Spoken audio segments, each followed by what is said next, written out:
Good morning and welcome to another edition of What You Need to Know, a Canadian Policast. I'm Alison Fair, a consultant here at Blue Sky Strategy Group. And as always, I have the pleasure of being joined by my colleagues. And today I have retired Lieutenant General, the Honorable Andrew Leslie. Good morning. Good morning. And my colleague, Mike Blanchfield. Good morning, Mike. Good morning, Alison. So this week we saw the 10th North American Leaders Summit. It saw Prime Minister Trudeau travel to Mexico City to meet with Mexican President Lopez Obrador and U.S. President Joe Biden. Andy, let's start with you. What do you make of the meeting? Was it a success? I think it was. The three big issues were jobs, the auto industry, and the impact of electrification, and also essentially immigration issues. On the sides, on the margins, it's obvious that the presidents of the United States and the Prime Minister of Canada discussed defense issues, specifically the Ukraine. But all in all, yes, it looked to be successful. There were a couple of anomalies. President of Mexico had some very, very long answers to simple questions from journalists, some of which went over 30 minutes, but that's their issue to resolve. Mike, what our viewers take away from this summit? What were the big things that Canadians care about after these, what we normally called it the Three Amigos, but we're trying to move away from that this meeting?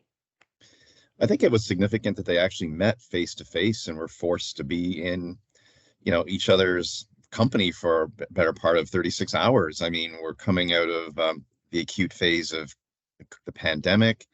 There's lots of ambition about strengthening the supply chain and making this continent sort of economically resilient in its own sort of entity. And they had some important discussions on moving forward on critical minerals, on autos, and on just basically touching base again on, this new North American free trade deal that was renegotiated under such pressure and stress during the Trump administration. It was time for these leaders to actually get together and talk about some important issues, and specifically for Canada, the solving of the preferred traveler program with the United States Nexus. That had hundreds of thousands of backlog cases. This is a good thing for Canadian business, for Canadian travelers. It gets people flowing over the border, far more efficiently and in ways that need to be done. And there was a bit of talk on Haiti, although Canada sort of, the Prime Minister, I think, kind of dodged making a firm commitment on a U.S. ask to do more in Haiti to bring stabilization there. So we're going to have to see how that plays out, especially when Joe Biden comes to Canada in March, finally. Yeah, that was a nice takeaway from this meeting. Andy, you have worked when you were an MP. You actually worked on the NAFTA file and U.S.-Canada relations. Would you say then that this all, the deals with the auto sector and the border and Nexus, this has been a long time coming, has it not? It has. And what it showed was three people who were willing to work together. We're building on a pretty good block or foundation of the previous years of work that's gone into not only the most recent NAFTA, but its predecessors. And as you saw, they spent a lot of time talking about business. So very practical, very results-oriented, a meeting of three relatively like-minded individuals, each with very different specific interests on the global stage. But all in all, I'd rate it productive and a friendly exchange with some pretty good takeaways. Mike, from our former roles as journalists, how important is this meeting, and what can we look forward to Biden's visit in March? There's a really strong sense in Canada and Canadian business that the Biden administration and the Democrats are more protectionist than even Donald Trump was, even though he seemed to be off the scale.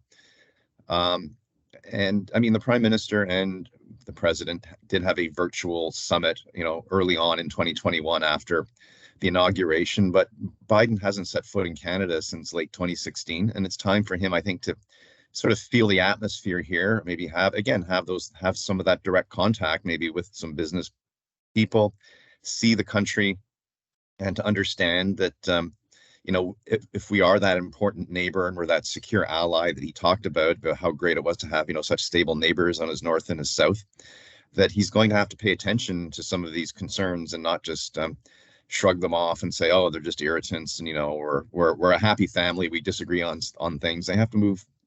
I think the business especially is going to want to see a little bit of an overture or a little bit of a loosening of restrictions around Buy American and other legislation that we've seen pass through the United States recently, the IRA being a key one.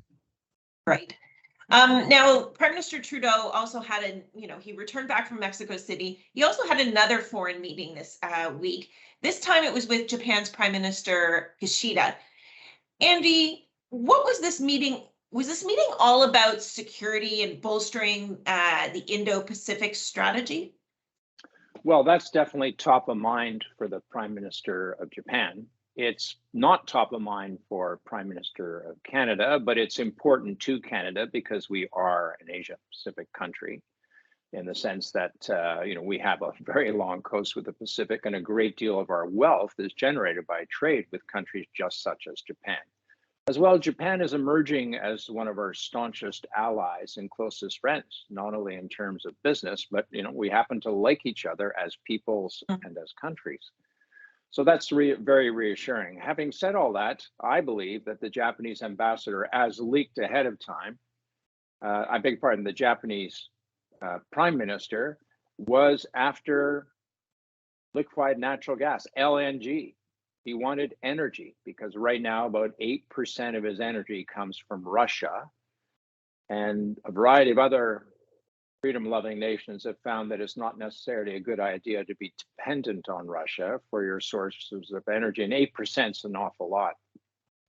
And of course, Canada has LNG to spare, whether or not we're willing to buy the facilities on the West Coast to get it to Japan, to replace what Russia sells to Japan at very high rates.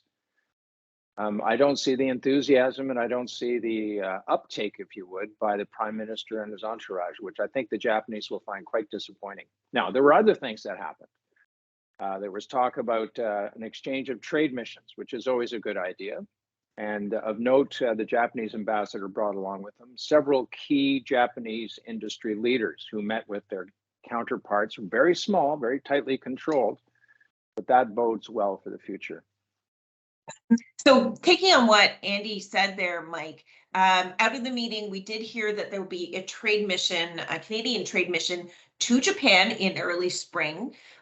What do you make of this, and what should our viewers look ahead to that mission? Well, both of these, the Japanese delegation that'll be coming here, and it's a Team Canada. It's a resurrection of this idea that started under the Chrétien Liberals, a generation ago in that government. And those missions were, as we know, were focused on China. This is also about China, but in a different way. It's about this elusive goal of trade diversification in Asia that people have been talking about for more than a decade. It's putting that into practice and maybe going to generate some concrete results and some actual, uptick in trade, new opportunities, new investment. And it's putting, meat on the bones of this Indo-Pacific strategy that is aiming to build a special with Japan. And in the coming months, we'll see similar overtures with South Korea, which has also been identified as a major Canadian partner. It's been spelled out in this Indo-Pacific strategy. If it wasn't already, it should have already been acknowledged, but now it's been formalized. So we'll watch for that. And I'm interested to see, after such a high level ask by a foreign prime minister, we want your LNG. We know where it is. We know it's out on the coast of British Columbia. I mean, that terminal one day, if it's operational, would have a tremendous impact geopolitically and economically for Canada and for this country. So to both of you quickly, Andy, I'll start with you. Is 2023, in terms of global affairs, going to be focused on our natural resources here, because you talked about the critical minerals with the North American Summit. We now have LNG from Japan. Is that going to be a focus? I'll start with you, Andy, and then Mike, you can take over. Is that going to be 2023's focus for global affairs in Canada? Absolutely, yes, Alison, in two ways. First and foremost, both the Prime Minister of Japan and the President of the United States, a lot of their conversations with our Prime Minister were based on security and defense. Why? Because of the incredibly dangerous international circumstances which didn't exist a year ago, specifically Russia, Ukraine, and also China getting increasingly bold and aggressive in terms of disrespect for the rule of law. So defense was probably the main theme from the president, and energy defense was probably the main theme from the Prime Minister of Japan. It's of note that it took Germany 2 years to find a site and build an LNG reception facility ready to receive shipments of LNG energy from overseas. So I think Canada could do something under emergency circumstances, because it is an emergency. Let's not kid ourselves. It's an international emergency, especially for our friends and allies, to establish a similar facility so we could provide them some relief from buying Russian LNG. Mike?